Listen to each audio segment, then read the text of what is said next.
اس پارے کے 3 حصے ہیں: سورہ کہف کا بقیہ حصہ، سورہ مریم اور سورہ طٰہٰ کا مکمل۔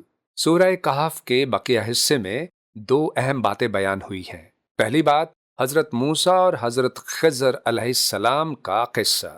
حضرت موسیٰ علیہ السلام کو اللہ کی طرف سے خبر ملی کہ ایک ایسا بندہ موجود ہے جس کے پاس ایک ایسا علم ہے جو آپ کے پاس نہیں۔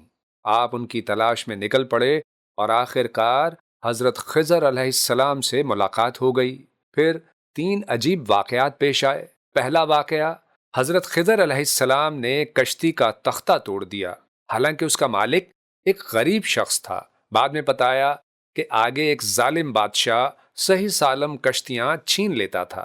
دوسرا واقعہ، حضرت خضر علیہ السلام نے ایک بچے کو قتل کر دیا۔ بعد میں بتایا کہ یہ بچہ بڑا ہو کر اپنے والدین کے ایمان کے لیے خطرہ بن جاتا۔ تیسرا واقعہ، ایک بستی والوں نے ان کی مہمان نوازی تک نہ کی، مگر حضرت خضر علیہ السلام نے وہاں ایک گرتی ہوئی دیوار بنا دی۔ وجہ یہ تھی کہ اس دیوار کے نیچے 2 یتیم بچوں کا خزانہ تھا جو ان کے بالغ ہونے تک محفوظ رہنا ضروری تھا۔ دوسری بات، ذوالقرنین کا قصہ۔ ذوالقرنین ایک طاقتور اور عادل بادشاہ تھے۔ وہ ایک مظلوم قوم کے پاس پہنچے جو یاجوج ماجوج کے ظلم کا شکار تھی۔ چنانچہ انہوں نے ایک مضبوط دیوار بنا کر یاجوج ماجوج کا راستہ روک دیا۔ قرآن کے مطابق یاجوج ماجوج قرب قیامت دوبارہ ظاہر ہوں گے۔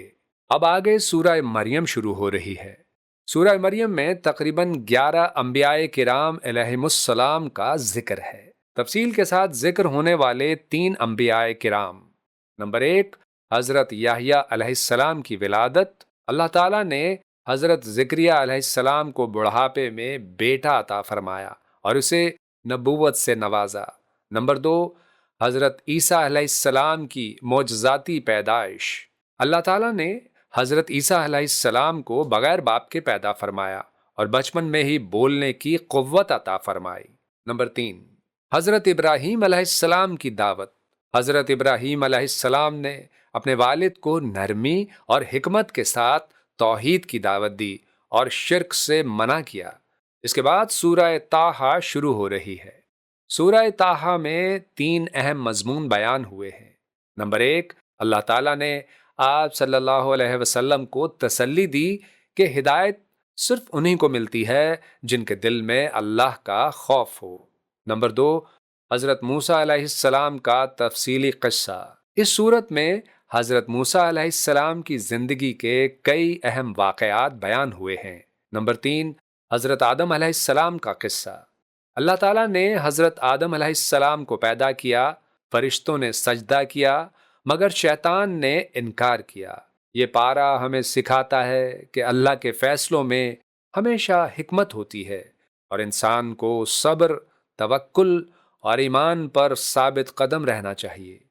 اے اللہ، ہمیں اپنی حکمت کو سمجھنے، صبر و شکر اختیار کرنے اور سیدھے راستے پر ثابت قدم رہنے کی توفیق عطا فرما، آمین۔ یوں گزاریں اس برس رمضان کو، اب سمجھ کے پڑھنا ہے قرآن کو۔